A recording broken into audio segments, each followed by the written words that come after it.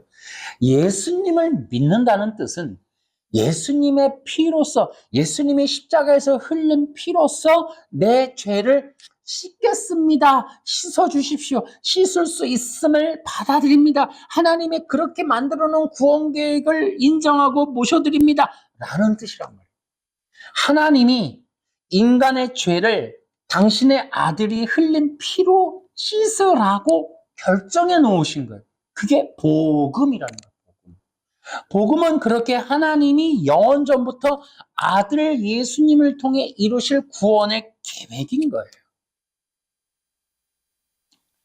그래서 하나님 앞에 나아가려면 그 아들이 흘린 피로써 죄를 씻어서 거룩함을 이루어 하나님 앞에 나아가는 것. 그것이 믿음이다. 믿음. 그래서 믿음으로 나아가는 거예요.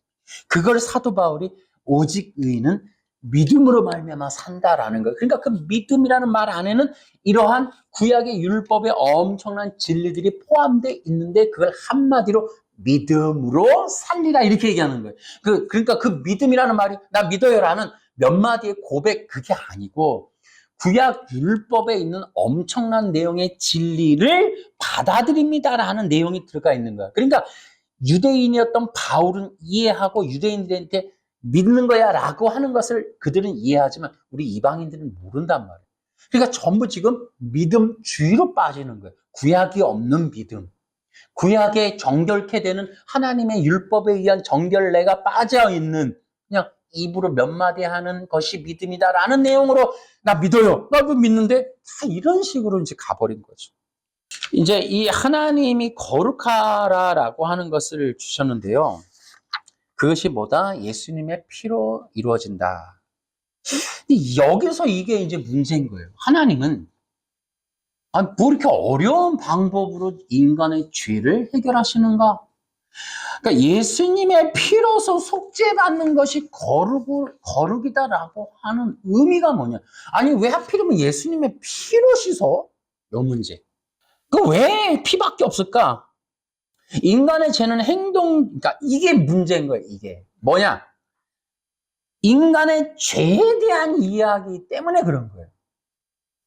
자, 지금 이제 우리 대한민국에 있는 신학이 진보든 뭐 보수든 100% 이 죄 문제가 지금 바뀌어 있어요.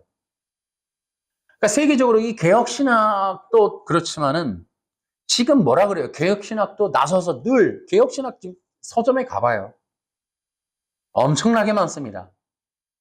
그 개혁 신학에서 나온 부흥가 개혁사, 두란노, 생명말씀사 다 나와 있는 책들 제가 다 샀잖아요. 그 책들 보면 뭐라고 돼 있어요? 인간의 죄는 도덕법을 어긴 것이다.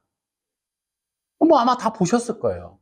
아마 이 영상 보시는 목사님이나 성도들 너무나 흔하게 듣는 얘기라 그럴 거예요. 인간의 죄는 도덕법을 어긴 것이다.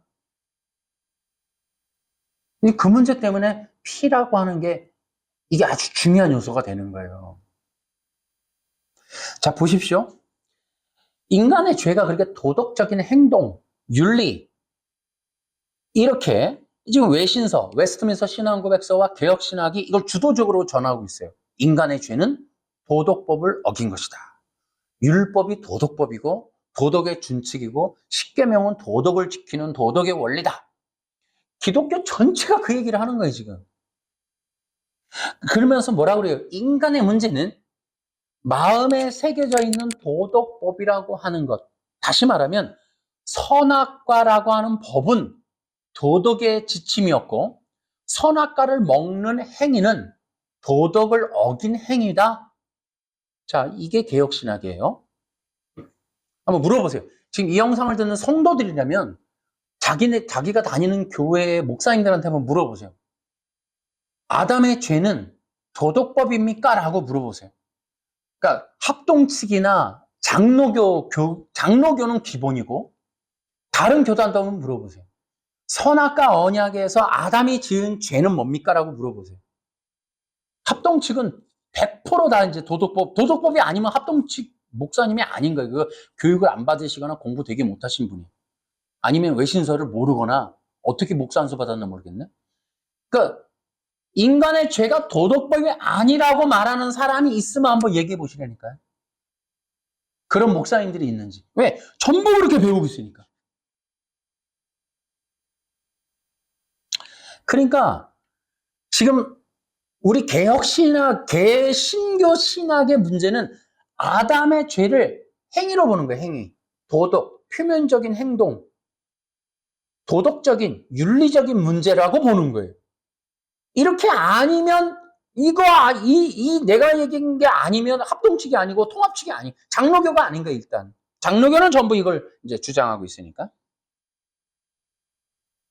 그래서 기독교가 지금 이 무너져 가는 이유는 바로 이렇게 신학이 짜가기 때문에 그런 거죠. 전부 가짜란 말이에요. 근데 지금 전부 그렇게 하고 있어요. 그러니까 의의 전가교리서부터 능동순종부터 그러니까 이 인간의 죄를 도덕법으로 규정하는 이것을 벗어나면 지금은 목사 노릇 못해요. 전부 그렇게 해야 돼. 그러니까 뭐 거의 99%는 다 지금 인간의 죄는 도덕구를 어긴 것이다. 율법은 도덕법이다. 이렇게 얘기를 하고 있죠. 그게 이제 웨스트민스터 신앙고백서에서부터 시작해서 한국을 뭐 비롯하여 뭐 미국 신학도 당연히 그렇게 하고 다 지금 그렇게 해놨어요. 이게 이제 개혁신학, 그 다음에 김세윤 박사, 안식교 다 이렇게 얘기해요. 좀 다 그렇게 얘기합니다. 그러니까 인간의 죄, 아담의 죄는 행동, 뭔가를 행동한 것이 잘못한 행동, 도덕과 윤리를 어긴 것, 심지어 마음에까지 그렇게 하지 말라고 하는 도덕적인 마음, 도덕적인 법을 마음에 새겨줬는데도 불구하고 선악과를 먹는 불법, 도덕적이고 윤리적이지 않은, 안 먹어야지 도덕적이고 윤리적인데 그 선악과를 먹음으로 정말 저런 비양심, 비윤리적인 사람 우리 마을에서 쫓아내야 돼. 뭐 그런 어떤 비윤리적인 사람으로 취급하게 만들어 놓은 게 바로 개혁신학이에요. 개혁신학. 물어보세요, 목사님들한테. 제가 거짓말 하는지. 그러니까 뭐라고 하냐면 십계명을 지키는 것. 십계명이 도덕법이었다 이렇게 얘기를 해요. 도덕적 준칙인 십계명 이렇게. 웨스트민스터 신앙고백서 19장 뒤로 가면 십계명은 도덕의 지침이다. 예수를 믿는 사람들도 도덕의 지침으로 십계명을 지켜야 한다. 이렇게 지금 해놨죠. 그러니까 인간의 죄를 도덕법이라고 규정하는 건 진보 기독교든 보수 기독교든 모든 기독교가 동일합니다. 그러니까 어떻게 돼요? 자, 이 도덕법을 어긴 문제를 어떻게 해결하느냐? 그래서 지금 개신교, 개혁신학이 만들어 놓은 복음이 뭐예요? 그러니까 인간의 죄를 도덕을 어긴 걸로 규정을 하고 나서 무엇을 하냐면 구원의 방법을 어떻게 만들어 놓느냐? 도덕 문제를 해결해야 된다는 거예요. 도덕의 문제. 이 비윤리적 행위. 이거를 해결해야 된다 이거예요. 그러면 이것을 인간이 지금 죄인이니까 율법을 지켜서 윤리를 회복을 못한다 이 말이에요. 그러니까 죄가 없는 예수님이 오셔서 인간이 율법이라는 도덕을 어긴 이 문제를 해결하기 위해서 예수님이 율법을 완벽하게 평생토록 하나도 어기지 않고 완벽하게 33년 사셨으니까 몇 년을 지킨 거를 따졌는지는 잘 모르겠지만 이 평생토록이래요. 평생토록. 평생토록 예수님이 33살 동안 지키면 충분한지 모르겠지만 예수님이 오셔서 이거를 다 지키셨다 이거예요. 다 지키셔서 의를 얻었다 이거예요. 도덕을 지켜서. 그러니까 예수님이 도덕의 지침인 율법을 잘 지켜서 의를 얻으셨으니 이제 도덕을 어겨서 죄인된 인간들이 예수님이 얻어놓은 도덕적인 의를 이렇게 얻어갖고 도덕의 죄를 지은 이 죄 문제를 해결해야지 의롭게 된다. 이 문제가 개혁신학이 말하고 있다고요. 그래서 예수님이 대속의 구속의 메시아가 아니에요. 지금 개혁신학을 따지면. 그러니까 개혁신학이 뭘 얘기해? 랍비 예수를 말하는 거예요. 랍비 예수, 도덕선생, 모범적인 스승. 이렇게 얘기하고 있는 게 개혁신학이에요. 그러니까 합동측 그 사랑의 교회에서 나오는 책이 랍비 예수가 있는 거예요. 그러니까 예수님은 이 율법을 되게 잘 지키신 랍비, 스승이 되는 거야, 스승. 근데 개혁신학이 절대로 무너지지 않아요. 더 커지죠, 더 커져. 모든 사람들은 그렇게 배우고 맹신하니까. 거짓말한 죄, 훔친 죄, 부모님한테 대든 죄, 뭐 이런 거 죄. 술 먹고 담배 핀 죄, 이런 거. 대부분의 기독교 교회들이 이런 거에 전하고 있단 말이에요. 근데 이런 것들이 또 이게 개혁신학이 아무 문제가 없이 잘 가는 이유는 한 두 가지로 봐요. 대부분의 교회들은 이런 얘기에 관심이 없어요. 왜? 성도들이 좋아하지 않아요. 이런 얘기하면 다 시험 든단 말이에요. 저같이 이렇게 이상한 설교하면 다 싫어해요. 여러분, 행복하십시오. 행복의 목회를 알려드리겠습니다. 비전, 꿈을 이루는 법, 자녀들이 잘 되는 법을 알려드리겠습니다. 뭐 이런 얘기하는 걸 좋아하지. 뭐 이런 죄 문제, 구원 문제, 율법 문제, 복잡한 이런 얘기하는 거 싫어하죠. 그러다 보니 목사님들이 대부분이 이런 진리에 무관심해요. 무관심. 그러니까 대부분은 어떻게 사람을 많이 모아서 교회를 키울 것인가, 전도해서 전도법을 배워서 이런 거를 하다 보니까 신학은 폭주를 하는 거예요. 개혁신학, 전가교리는 폭주를 하는 거예요. 막 신효섭, 김병훈 폭주를 하는 거예요. 폭주를 하는 거예요. 막 집받고 다니는 거예요. 다 알로 보는 거야. 다 목사님이고 뭐고 다 알로 보는 거야. 정가교리도 모르는 거, 까짓 거. 전통적인 이런 신학도 모르는 거, 알로 보는 거야, 알로 보는 거야. 내가 그 세미나 영상도 봤는데, 자세가 일단은 알로 보는 거야, 알로 봐. 신효섭, 김병헌 이런 인간들. 전부 사람을 알로 봐. 공부하라는 목사는 목사도 아니다. 얼마나 공부를 많이 해서. 그러니까, 지금 이게 일반적인 목사님들이 이런 데 관심이 없어요. 정가교리, 대단해. 꿈쩍을 못 하는 거예요. 정가교리, 그럼 어마어마한 줄 알아. 전부 교회 어떻게 하면 이게 사람 모아갖고 이렇게. 그러다 보니까 지금 교회의 신학은 폭주를 하는 거야, 폭주를 하는 거야. 능동신정, 막 가는 거야, 막 가는 거야. 제2장, 율법은 무엇인가? 바울은 율법의 용도를 두 개로 얘기했어요. 죄를 알게 하는 것과 그리스도께로 인도하는 초등선생. 여기에도 도덕법은 없습니다. 여러분 되게 재미난 거예요. 그러니까 이율배반적의 개혁신학은. 개혁신학 책들 보면 이 두 가지 얘기합니다. 율법의 용도는 두 가지다. 죄를 알게 하는 것과 그리스도께로 인도하는 몽학선생이다. 해놓고는 여기 어디 도덕법이라고 되어 있어요, 율법이. 없잖아. 엉터리들이다, 엉터리들. 율법의 효력이 뭐냐? 인간이 어떤 존재이며 어떤 죄를 가지고 있는지를 알게 해준단 말이에요. 선악과 언약이 바로 그거예요. 선악과 언약이. 인간이 어떻게 해야 하나님의 그 의로운 존재 앞에서 인정받을 것인가 하는 게 그런 내용들이에요. 구원에 관련됐단 말이에요, 성경은. 그냥 일반 얘기가 아니라. 아담의 죄, 선악과를 먹기 이전에 이미, 여러분 죄는 선악과를 먹기 이전에 이미 있었던 그 마음을 정죄하는 거예요. 선악과를 먹는 윤리적이고 도덕적인 행동이 아니라 그 행동하기 이전에 그 마음의 상태를 정죄하는 게 율법의 정죄란 말이에요. 이거를 못 보도록 만든 게 지금 외신서라고, 행위언약. 그러니까 도덕법이 아니라 인간이 선악과를 먹을 때 나도 신이 되고 싶어 라고 하는 그 욕심. 너도 신이 될 수 있어. 너도 신이 되는 그 비밀이 거기 선악과에 있어. 그러니 너도 선악과를 먹으면 너도 신이 될 수 있어. 라는 그 말을 듣고 선악과를 먹는단 말이에요. 선악과를 먹는 게 문제가 아닌 건 선악과를 먹기 이전 상태의 내용이 자세하게 나와 있단 말이에요. 그러니까 선악과를 먹는 동기가, 이유가, 원인이 사탄이가 말해 놓은 거란 말이에요. 아, 내가 이거 먹으면 신과 같은 존재가 되는 것이 여기 비밀이 있구나. 그 말 때문에 먹는단 말이에요. 그거를 정죄한다고. 그러니까 인간의 도덕적인 행동이 아니라 인간의 불법적인 그 마음에 있는 동기, 그 마음에 있는 죄를 드러내는 것이 율법이란 말이에요. 그래서 율법은 아담의 죄를 드러내는 거예요. 도덕적인 행동에 대한 정죄가 아니라 그 마음에 있는 죄를 정죄하는 게 율법이란 말이에요. 그러니까 여기서 이제 이 신학이 우리를 장로들의 전통과 같이 속이는 거예요. 개혁신학이라고 하는 이런 괴물은 뭐냐면 인간의 죄는 도덕이다, 이게 도덕.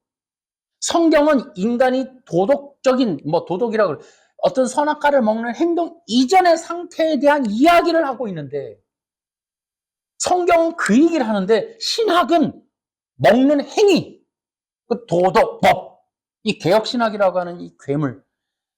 이제 이게 사람들을 전부 속이는 거야. 그러니까 이 개혁신학이라고 하는 것은 전부 율법주의, 외식. 할렐루야, 거룩함, 주일 성수, 11조의 의무, 이런 거란 말이야. 그러고 나서는 하는 일이 성령의 은사 중지론을 만들고 신사도를 다 정죄하고 성령 사역을 그 비인간적이고 샤머니즘 모자란 인간들이 하는 거고 전부 그런 식으로. 그래놓고는 하는 일은 성경책 옆구리 끼기, 각도 재기 이런 거 하는 거야. 11조 얼마나 냈는가 등급 정하고 그런 거 하는 거야. 돈 많은 성도는 귀하게 여기고 그런 거 하는 게 개혁신학이에요. 그리고 성전 짓고 예배당 짓고 총회장 되고 이런 일들이 웃기다 이 말이야. 양심이 마비된 상태다. 기독교가, 종교인들이 이런 얘기하면 또 뭔 소용이 있냐 이거. 사람들이 전부 자기들이 들은 것이 그걸 따라가기 때문에 이만희 신천지도 꿈쩍 안 하잖아요. 깨이고 뭔가 각성하고 돌이키고 돌아보고 살펴보고 다시 한번 회복하여 사도들과 같이 분투하는 삶이 아니라 안주하는 거예요. 안주하는 거. 그냥 알랑한 그 개혁신학이라고 하는 것 붙잡고 오직 성경, 오직 믿음, 말도 안 되는 거, 내용도 모르면서 그거 하면서 사람 모아갖고 어떻게 해보려고. 웃기다 이 말이에요. 웃기다. 코미디 하고 있다. 종교 노름이다 이 말이에요. 그 인간의 죄에 대한 규정이 바뀐 거예요. 그러니까 인간의 죄에 대한 규정이 바뀌니까 다 바뀌는 거예요. 죄도 바뀌고 구원자도 바뀌고 구원의 방법도 바뀐다. 그러니까 인간의 죄를 영으로 볼 것이냐 육으로 볼 것이냐. 인간의 죄를 육의 행동으로 볼 것이냐 영의 마음으로 볼 것이냐는 거예요. 이게 지금 신학의 거대한 흐름의 차이예요. 아담의 죄는 영적인 죄라는 거예요. 그래서 하나님께서 명령하신 것을 마음에서부터 거부하고 순종하지 않은 것. 이게 문제라고. 그걸 죄라고 규정하고 있는 거야, 성경은. 그것을 배제하고 도덕적 행동에만 죄라고 하는 걸 규정하면 여러분이 옆구리 성경 끼고 11조 내는 성도밖에 그 수준밖에 안 되는 거예요. 행동 잘하고 복 받고 돈 많이 벌고 이 대한민국에서 부자 되는 거 이게 기독교 역할이다 말이야. 그거 하는 거야. 그거. 그 성도 되는 거야. 엘리트 노름하는 거야. 엘리트 노름. 그러니까 비성경적인 이야기를 해도 아멘 대형교가 되고 가짜 성도가 돼도 아무 생각 없고 말이지. 그러니까 이게 신학이 얼마나 위험한지를 알아야 돼. 그러니까 전가결의 능동순종 전부 뭐냐면 아담의 죄를 도덕법으로 규정한 것 위에서 세워지는 거예요. 개신교, 의의 전가결의 능동순종, 행위, 언약 전부 다다. 아담의 죄는 도덕법이었다. 이 도덕법이라는 규정 하나 위에 어마어마한 개혁신학이 서 있는 거예요. 그러니까 이 인간의 죄를 육신으로 규정하니까 구원의 방법도 육이에요. 육. 도덕을 지킨 예수님. 근데 성경은 뭐라 그래요? 하나님이 영이시니까 그의 자녀들도 영이 되어야 된다는 거예요. 그래서 뭐라 그래요? 로마서 8장 15절에 하나님의 영을 받은 자들이 하나님께 아바 아버지라고 그러지. 이게 사라져버렸어요. 이게 사라져버려요. 그러니까 도덕적인 행동, 이거 육이에요. 육. 영이 아니라고. 율법의 요구는 영을 말하는 거예요. 율법이 요구하는 거룩함이 바로 그거예요. 율법이 요구하는. 자, 다시요. 그러니까 율법이 요구하는 게 거룩함인데 그 율법은 왜 그렇게 그 제사, 제도, 피 흘리는, 피범벅되는 얘기들만 잔뜩 써놨느냐. 바로 그 인간의 죄가 행동적인 건 율법의 수정사항으로, 훈련으로 가능하지만 인간의 죄를 마음으로 정하면 마음에 있는 죄의 해결은 다른 어떤 걸로도 안 돼. 영적인 거로밖에는 안 돼요. 그래서 예수의 피인 거예요. 예수. 그러니까 인간의 도덕적 행동은 율법 수정사항, 율법 훈련으로 가능해요. 하지만 인간의 죄를 영으로 규정하면, 인간의 죄를 마음의 죄로 규정하면 인간의 죄의 해결은 피밖에 없는 거예요. 그래서 이걸 다 바꿔버리는 거예요. 누가? 개혁신학이. 이 도덕법이라고 하는 게 이렇게 무서운 거예요. 그러니까 도덕법으로 규정하면 랍비 예수가 오면 돼요. 율법 지킨 예수. 이게 구원의 방법이야. 그게 개혁신학이야. 근데 인간의 죄를 마음으로, 이거 없어요, 여러분. 개혁신학 찾아봐도 마음이라고 하는 거 없습니다, 여러분. 그러니까 개혁신학이, 이게 신학이 마음의 죄, 아담의 죄 규정을 바꾸면 외신서 날아가요. 없어져 버린단 말이에요. 그러니까 인간의 죄의 규정을 도덕법으로 할 것이냐, 인간의 마음으로 할 것이냐. 그러면 방법은 피밖에 없는 거예요. 그게 히브리서 얘기예요. 그러니까 인간의 이 마음속에 있는 죄를 새롭게 하는 방법은 예수의 피밖에 없어요. 다른 방법이 없어요. 그래서 온통 율법은 피를 얘기하는. 그러면 이 피의 효력, 그 어린 양의 흘린 피가 나하고 무슨 상관이 있냐 이거예요. 그 피의 효력으로 내 영혼이 거룩하게 되는 일이 어떻게 가능하냐 이거예요. 그게 믿음이라는 게 믿음.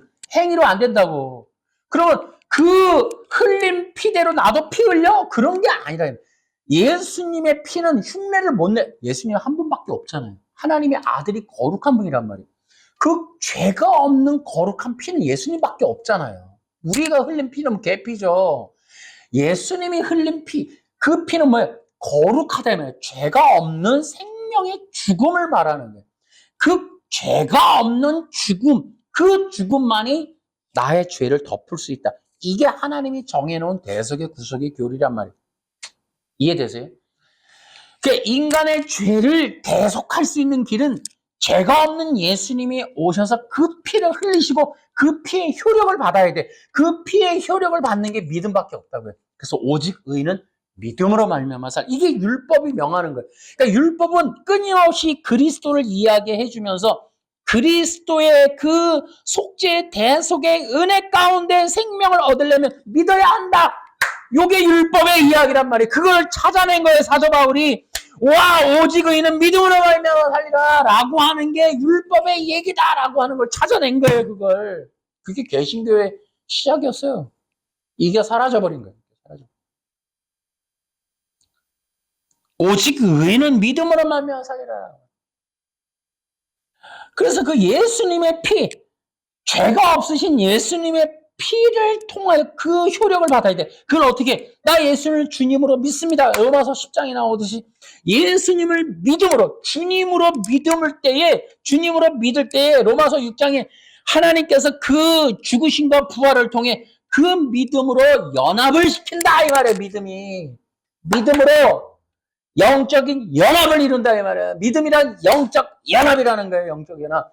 다시 말하면 그리스도의 죽음에 내가 동참하게 되는 것으로 여겨주시는 것이 믿음이다 이 말이에요. 믿음.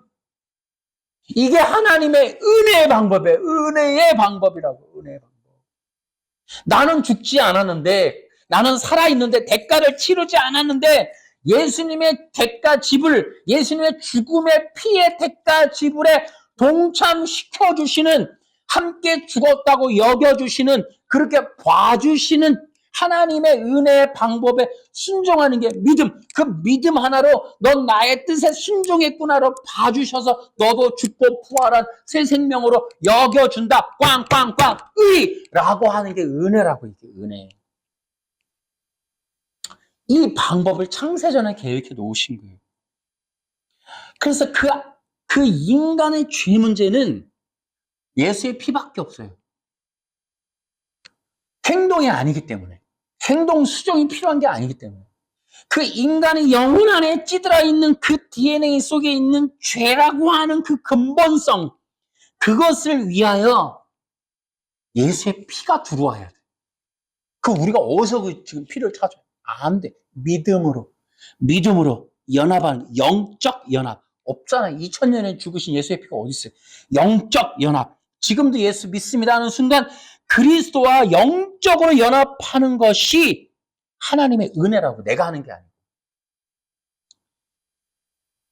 그래서 그 하나님께서 그 아들을 보내주시는 거예요. 그게 중보자예요.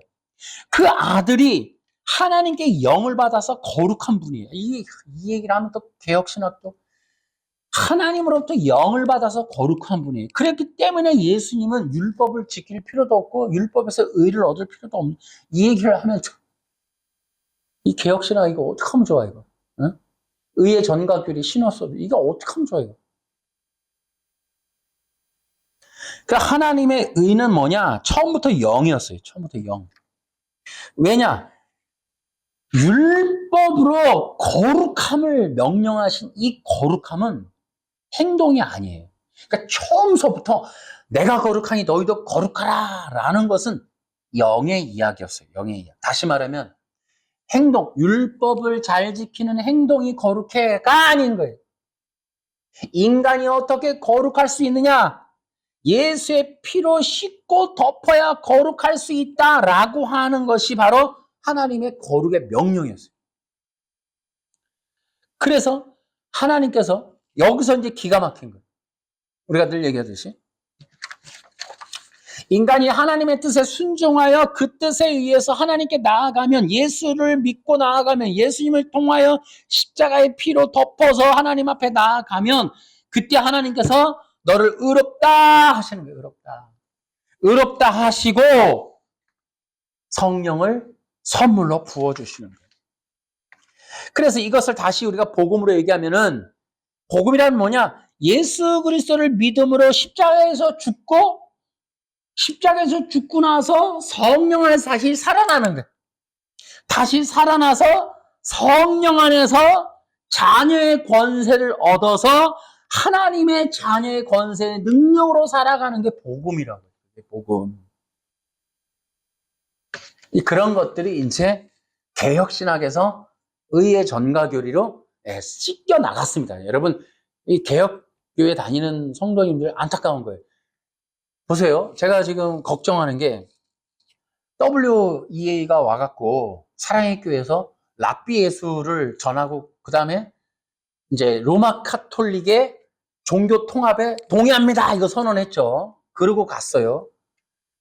뭐 반대를 하든 말든, 달리는 기차에 파리가 붙든 말든, 그냥 뭐 성도들은 그냥 있으니까 여기에 가득 차 있으니까 뭐 누가 와서 뭘 하든, WE가 오든 WCC가 오든 눈 하나 깜짝합니까? WCC는 명성교회 성도가 명성교회에서 해서 명성교회 성도들 꽉 모여서 막 돈 엄청 내고 막 다 꿈쩍 안, 2만이도 20만 명 넘는 사람들은 꿈쩍 안 한다니까요.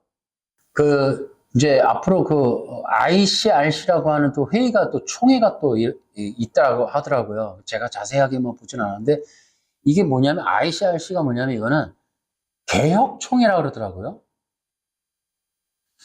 그러니까 어쨌든 이제 이런 것들이 계속 한국에서 있는데,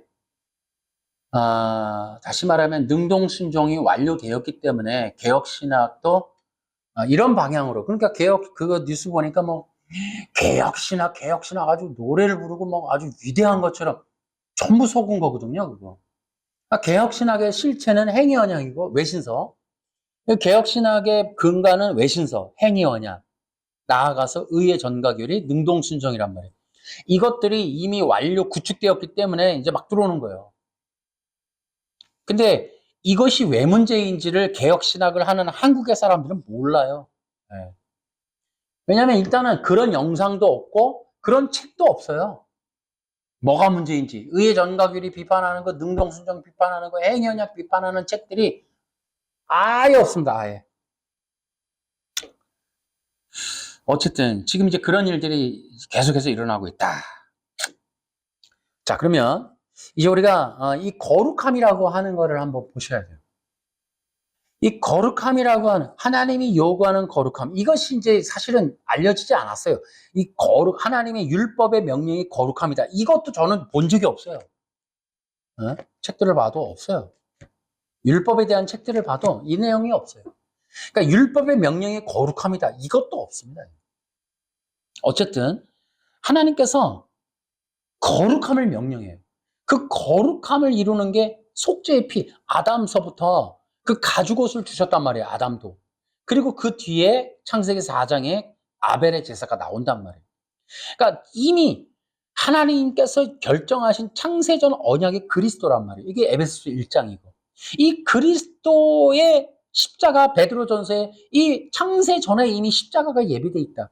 그러니까 이미 창세 전부터 있었던 십자가란 말이에요. 그러니까 중간에 만들어진 게 아니에요. 플랜 B가 아니에요. 십자가는 창세 전부터 계획된 거. 영원한 십자가예요. 영원한 십자가. 근데 이 영원한 십자가가 뭐냐? 하나님의 나라의 의는 피예요. 피. 그러니까 이런 것도 모르죠. 그러니까 예수님의 피가 우리에게만 적용되는 게 아니라고. 그것은 하나님에게도 적용되고 하나님의 나라에도 적용되는 거예요.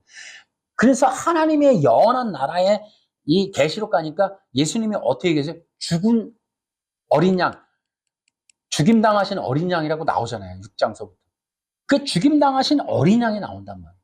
그러니까 이미 어린 양인 거예요. 피 흘리는 어린 양. 피로서 거룩함은 하나님의 나라에서부터 시작된다니까. 그러니까 그것이 바로 대속의 사랑인 거예요. 그 하나님의 대속의 은혜의 피가 영원한 피예요. 그 피로서만이 거룩한 거예요. 그게 하나님의 율법에 게시되어 있는 거예요. 그 피 외에는 거룩할 수가 없어요. 오직 피만이 우리를 거룩해요. 그 피로서 거룩함을 이루어 하나님 앞에 나아가는 거예요. 그 피가 우리를 거룩하게, 깨끗하게 해주니까. 그래서 그 하나님의 그 마음의 거룩함을 하나님께서 원하시는 것은 인간의 거룩한 마음과 연합하기 위함이에요. 우리에게 거룩함을 요구하는 것이 율법이 아닌 이유는 인간의 그 마음이 거룩하여 그 새로운 마음으로, 거룩한 마음으로 하나님과 연합되게 하는 것. 이것이 바로 하나님의 계획이란 말이에요. 그래서 마음과 마음으로 친밀함을 나누도록 하는 것이 하나님의 계획이다 말이에요. 계획이다. 근데 이것이 불가능하다는 것이, 옛 언약에서 불가능하다는 것이 나오죠. 왜요? 인간의 마음이 어때요? 신이 되고 싶고, 욕심이 있고, 살인하고, 죽이고, 폐악하고, 불순종하고, 불평불만하는 이 모든 것들이 나타나는 그 성경에 있는 인간의 죄의 모습들을 보세요. 도덕을 지키고 선악과를 안 먹는 행위 갖고는 도저히 연합을 할 수가 없어요. 하나님이 원하시는 건 거룩한 마음을 가진 백성인 거예요. 그래서 그 거룩한 마음, 하나님과 연합하고 하나님의 마음, 하나님의 사랑, 하나님의 은혜 안에서 점과 흠이 없는 거룩한 교제를 할 수 있는 그 마음. 그래서 하나님의 계획을 받아들이고 하나님의 뜻을 사랑하고 하나님만을 사랑하고 섬기는 것. 어떤 일이 있어도 하나님 사랑합니다 하는 그것이 입이 아니라 마음 깊은 곳에서부터 고백되어지는 사람들. 마음으로 하나님과 거룩한 영적 교제를 할 수 있는 사람들. 그들을 원하시기 때문에 하나님이 거룩한 마음의 율법의 기준을 주신 거예요. 거룩하라고.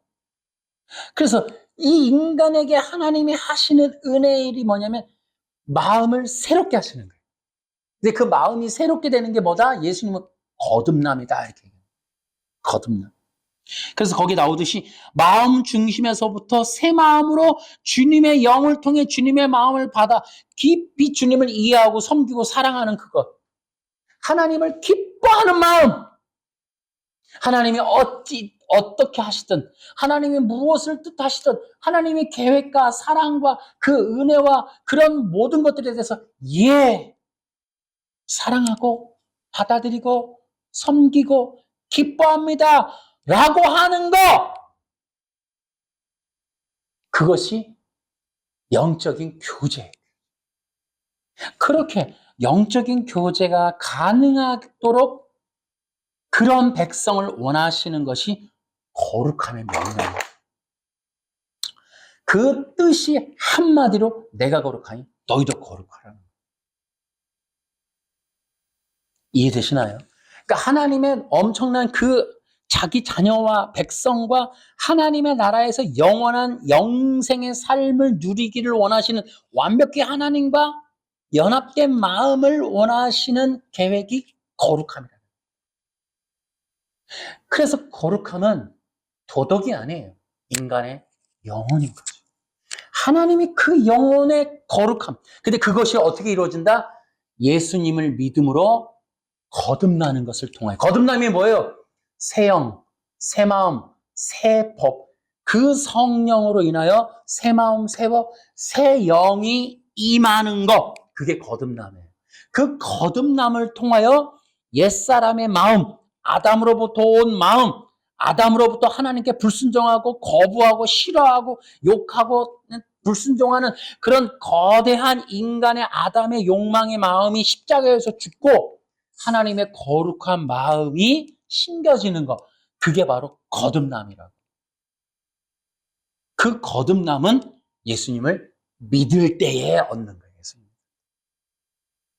거기 하나님과 영원한 누림, 살림, 생명의 은혜를 누리는 은혜의 자녀들을 하나님이 원하시는데 바로 이런 거예요. 그러면 자, 그러면 이제 이 뜻을 앞에서 설명한 것을 뜻을 따라서 우리가 한번 얘기해 볼까요?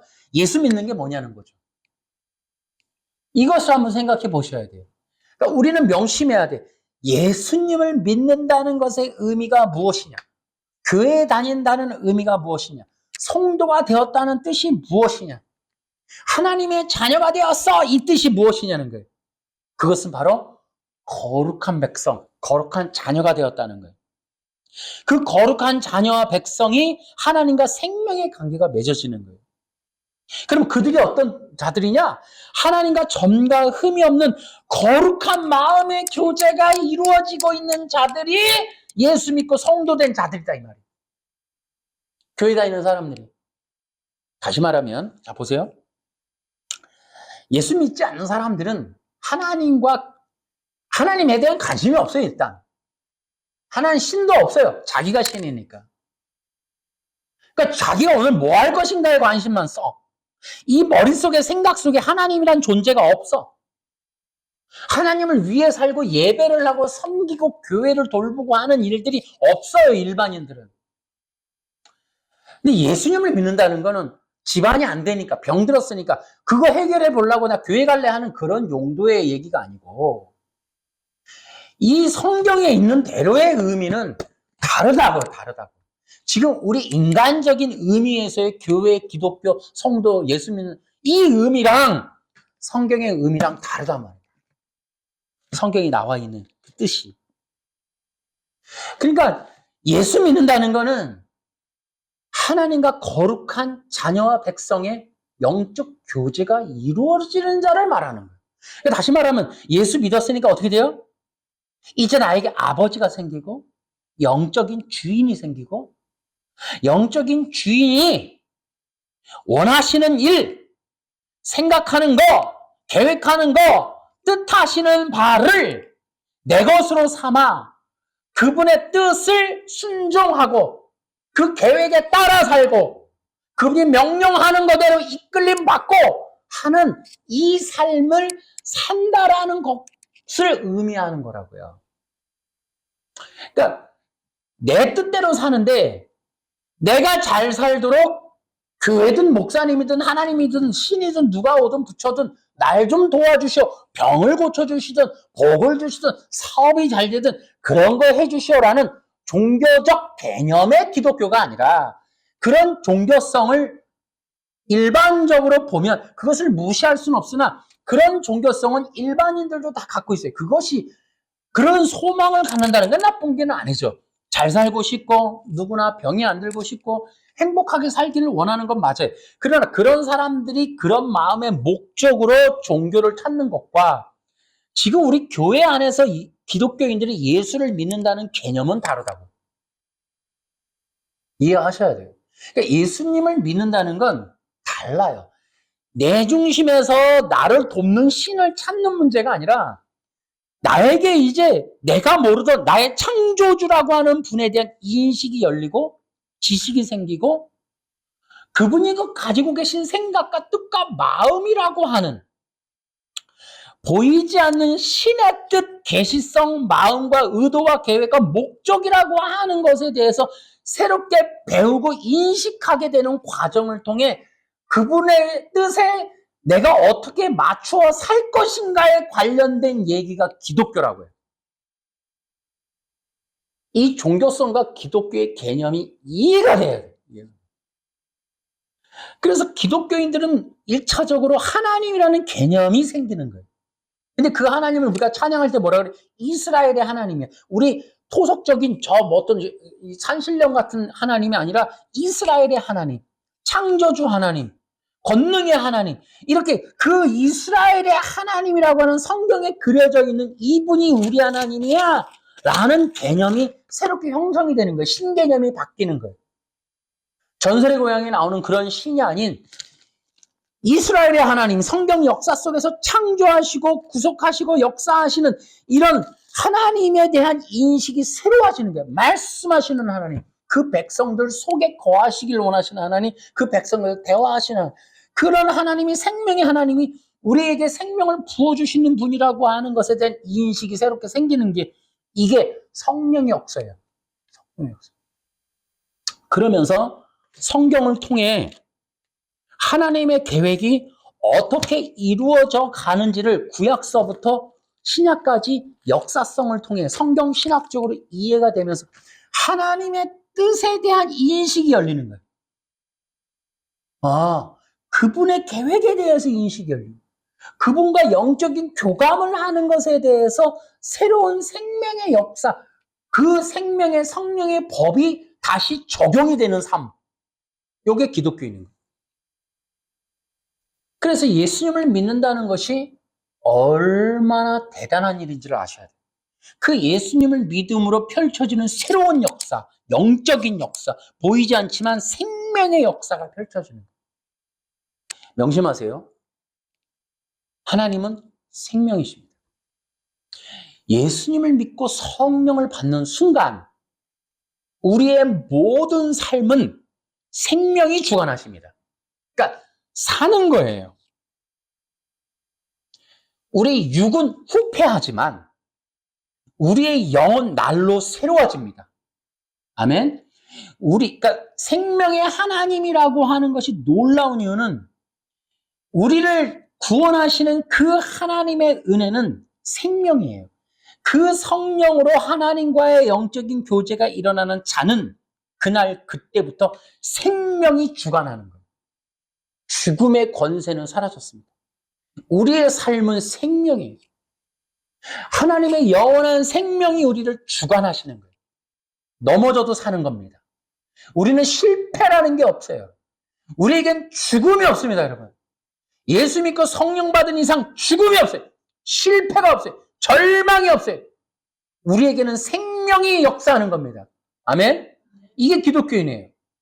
생명의 역사 속에 들어가는 거예요. 얼마나 큰 은혜인지 몰라요. 이 생명의 쳇바퀴가 우리를 살리는 거예요. 아까 일반인들이 갖고 있는 이 종교성이 사실은 어떻게 보면 안쓰럽기도 하고 귀해요. 잘 살고 싶고 병 안 들고 싶은 마음 누구나 다 갖고 있어요. 그걸 무시할 수는 없어요. 근데 그 소망을 이루는 방식이 자기중심적인 어떤 종교성이라면 우리는 이 땅을 창조한 이 만왕의 왕 되신 하나님을 통해 새로운 생명으로 들어가는 거예요. 아멘? 그래서 이 땅의 삶의 육체적인, 삶적인, 사업적인, 물질적인 어떤 안녕에 대한 이야기가 아니라 영원한 생명에 관련된 주관된 새로운 삶을 사는 것이 기독교인이라고. 다르단 말이에요. 본질적으로. 땅에서 끝나는 삶이 아니라 영원한 생명으로 우리를 이끌어 가시는, 생명을 충만하게 붓고 또 붓고 새롭게 만들어 가시는, 설령 우리가 어렵고 힘들고 고난받고 질병이 드는 일이 있을지라도 우리는 생명이 주관한다니까요. 그것이 기독교라고. 그것이. 그런 하나님의 인식과 그런 하나님의 삶을 살아갈 수 있도록 새롭게 구원받은 자들이 예수 믿는 자들. 예수 믿는 가치는 일반적 종교성과 다르다. 이 기독교적인 권세와 기독교적인 진리를 이해해. 그게 살아남는 방법이에요. 일반적인 종교성으로 끊임없이 교회에서 일반적 종교성만 강구하고 그것만 거기에 갇혀 있으면 여러분은 절대로 끝까지 살아남기 어려워요. 이 종교성이 나를 지탱해 주던 나의 삶에 관련돼서 도움을 준다고 여겨지는 그 종교성에 내 삶이 무너지면 그 종교성도 사라져. 그러나 이 예수 그리스도를 믿는 믿음은 성령의 역사 가운데 이끌림 받는 거예요. 내 삶의 능력은 성령님께 있는 거예요. 아멘. 우리의 삶은 성령님이 주관하신다. 우리의 삶은 성령님이 인도하신다. 우리의 삶의 능력은 성령님께 있다. 성령님은 생명이시다. 생명의 성령의 법 안에서 우리는 살 것이다. 이것이 우리에게 큰 은혜 약속인 거예요. 따라해볼까? 생명의 성령의 법. 그것이 우리를 이끌어가는 거예요. 아멘. 그 기독교인의 삶을 무시하면 안 돼. 그 성령의 기름 부음의 능력이 제단에서 부어진단 말이에요. 예배가 그래서 소중하다고요. 예배라고 하는 것이 얼마나 가치가 있는지 마지막에 보세요. 더 분별되어지는 걸 보세요. 예배라고 하는 제단에서 갈림이 가인과 아벨의 창세기 4장의 갈림이 마지막에서도 갈려지는 거예요. 제단에서 갈라지는 거야. 제단에서. 여러분 중요한 얘기. 창세기 4장과 이 마지막에 있어지는 이 제단에서의 분별이 엄청나게 중요해지는 거예요. 자, 결론적으로 이렇게 얘기할게요. 그러니까 하나님의 명령, 율법을 통해서 하나님이 말하고 싶고 이루고 싶고 원하시는 내용이 뭐냐? 육이, 따라해. 같이 읽어볼까요? 시작. 육이 영을 입어야 한다. 그게 하나님의 뜻이에요. 거기 별표하세요. 이게 율법에서 거룩함을 명령했던 이유였다니까요. 근데 이 육이 영을 입는 걸 방해하는 게 개혁신학이라고. 도덕법. 큰일 났다 이 말이에요. 그것이 하나님의 뜻이에요. 그러면 영의 일은 어떻게 이루어지는가? 하나님의 계획은 뭐다? 예수 그리스도를 믿는 믿음이라는 거예요. 그래서 그리스도를 믿음으로 성령받아 하나님의 자녀가 되는 것이 하나님의 뜻이다 이 말이에요. 거룩한 백성, 거룩한 자녀. 그러면 하나님이 어려운 명령 주셨느냐? 이거 괜히 하나님이 좋은 거 주셨... No! 따라해볼까? 하나님의 계획은 은혜의 생명이다. 은혜를 붓는 게 하나님의 뜻이에요. 주시고 싶어 하는 거예요.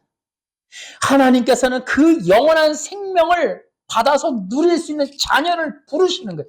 그러니까 우리가 예수 믿고 십자가의 피인이 자꾸 어려운 얘기하는 그 이유의 결국은 뭐냐? 하나님은 이렇게 얘기해요. 나는 내 자식 불러 내가 가지고 있는 생명의 풍성함을 나누고 싶어. 이 얘기예요. 하나님의 풍성한 생명을 나누어서 그것을 기뻐하는 자녀들과 함께 누리는 게 하나님의 뜻이라고요. 아멘. 따라해볼까? 하나님의 뜻은 하나님의 풍성한 생명이다. 아멘. 그래서 예수 믿는 자들은 십자가에서 예수님과 함께 죽고 함께 살아나야 돼. 그러니까 누가 하나님의 생명의 풍성함을 누리느냐? 십자가에서 죽는 자. 근데 십자가에서 죽는 자가 없어요. 십자가에서 죽는다는 게 뭐냐? 옛사람이 죽는 거예요, 옛사람이. 자기 옛사람이 이게 기독교예요. 이게 종교성과 다른 것 중에 하나가 십자가란 말이에요. 잘 살고 싶고 병안 들고 싶고 모두가 행복한, 그래, 그거 맞아요. 그러나 그것은 거기에서 머물면 종교성이라고. 그러나 십자가라고 하는 이 진리는 기독교만이 갖고 있어요. 종교성과 별개라고. 이 십자가라고 하는 걸 잊으면 안 돼. 기독교에는 반드시 십자가의 사람이어야 돼. 기독교에는 반드시 십자가에서 죽어야 돼. 그리고 십자가에서 살아야 돼. 십자가가 없는 기독교는 없는 거예요. 명심하셔야 돼요. 죄와 이 사망의 권세가 깨어지는 십자가, 자기 옛사람이 죽는 십자가, 자기 뜻을 죽이는 십자가, 이 십자가는 번제단이에요. 다시 말하면 예배라는 건 뭐냐? 번제단에 올라가는 거예요. 예배를 드림으로 옛사람이 죽어지는 거예요. 따라해볼까요? 옛사람이 죽을수록 거룩함을 입는다. 거룩한 영을 받는다. 생명의 풍성함을 얻는다. 죽을수록 죽어질수록 그런 자들에게 하나님이 기뻐하는 거예요. 십자가에서 믿고 죽는 자들 기뻐하는 거예요. 그 기뻐하는 그 백성들에게 하나님은 생명을 더 부어주신다는 거예요. 자, 이런 자들이 바로 어떻게 된다? 영의 길을 걸어가는 거예요. 다시 얘기할게요. 마지막 시대에 종교성을 가진 사람은 많아. 근데 영의 길을 걷는 자는 적어요. 그게 바로 넓은 길로 가는 것과 좁은 길로 가는 것 말하는 거예요. 우리가 영의 길을 걷는 자들 되어야 됩니다. 여러분과 내가 그런 자들. 여러분, 이 시대에 진짜 중요한 성도는 누구냐? 영의 길을 걷는 자들. 그 누가 걷느냐? 믿음의 사람. 믿음의 사람들만이 영의 길을 걷는 거예요. 행위가 아니야. 도덕법이 아니야. 믿음의 사람만이 영의 길을 갈 수가 있는 거예요. 그렇기 때문에 이 영의 말씀, 영의 복음을 올바로 듣고 그 복음을 따라 영의 길을 걷는 자들, 이런 자들이 마지막 시대의 성도들입니다. 그런 자들이 여러분과 제가 됩시다. 마지막 시대 그런 자들이 하나님을 기쁘게 하고 하나님이 기뻐하는 성도들이 될 것입니다. 여러분과 내가 모두가 영의 길을 갖는 기쁨의 능력의 성도들이 되기를 예수님의 이름으로 축원합니다. 박수로 하나님께 영광!